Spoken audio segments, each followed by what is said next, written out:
L'Internet n'est pas qu'un outil d'information, mais c'est évidemment un outil d'expression. Donc l'enjeu est de savoir à la fois comment on s'informe et comment on s'exprime. Où l'information est produite? Eh bien l'information,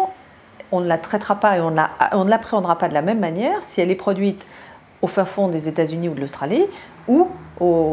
dans son quartier, dans son immeuble, ou dans sa région toute proche. Une autre donnée pour comprendre cette information, c'est de savoir sur quel support elle est produite. Parce que vous savez bien qu'on ne parle pas de la même manière à une caméra pour faire une vidéo, qu'on ne dit pas les mêmes choses, pas de la même manière, ça n'a pas le même sens, que quand on va écrire un article, ou quand on va écrire un livre et qu'on va vous donner à lire un extrait de ce livre, il faut le contextualiser, il faut comprendre d'où c'est issu,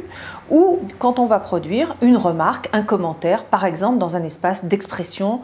par exemple un espace de forum de débat sur un site internet. La dématérialisation permet, et la bonne information, permettent d'économiser ne serait-ce que les transports pour commencer. C'est-à-dire que quand vous avez une démarche administrative dans une collectivité locale qui est dématérialisée, quand vous pouvez recevoir votre certificat de non-gage pour votre voiture dans votre salon valable et opposable comme un document officiel, eh bien vous imaginez toute la kyrielle d'économies d'énergie que vous pouvez faire, notamment liées à vos déplacements. C'est aussi faire des économies de matériaux. Tous les matériaux qui sont utiles, des plus simples aux plus complexes, pour produire l'information sous sa forme classique, non matérialisée. Le papier, évidemment, en est un premier exemple fondamental, mais également tout ce qui est lié aux bâtiments, à la gestion des bâtiments, pour les services publics qui sont en guichet aujourd'hui, non dématérialisés, et bien sûr tout ce qui est lié socialement au travail, autrefois très automatisé, et qui aujourd'hui peut être rendu beaucoup plus intéressant pour les agents administratifs. Dématérialiser, c'est également consommer de nouvelles matières, de nouvelles énergies, et il faut faire bien attention à ce qu'on fait avec ces outils numériques qui sont, eux, extrêmement consommateurs également. Les ordinateurs, les téléphones portables, les réseaux eux-mêmes, la fibre optique et l'ensemble du matériel, les antennes, etc., qui sont mis en place, posent effectivement des problèmes environnementaux et donc des problèmes de développement durable qu'il ne faut pas écarter. Effectivement, je pense que pour de nouveaux outils qui arrivent dans la société, eh bien, il faut adapter les bons comportements qu'ils vont faire, qui vont être assez peu consommateurs ou le moins consommateurs possible d'énergie notamment et de matériaux lourds comme certains matériaux qu'on retrouve dans les cartes mères des ordinateurs par exemple et qui polluent de nombreuses décharges dans le monde entier.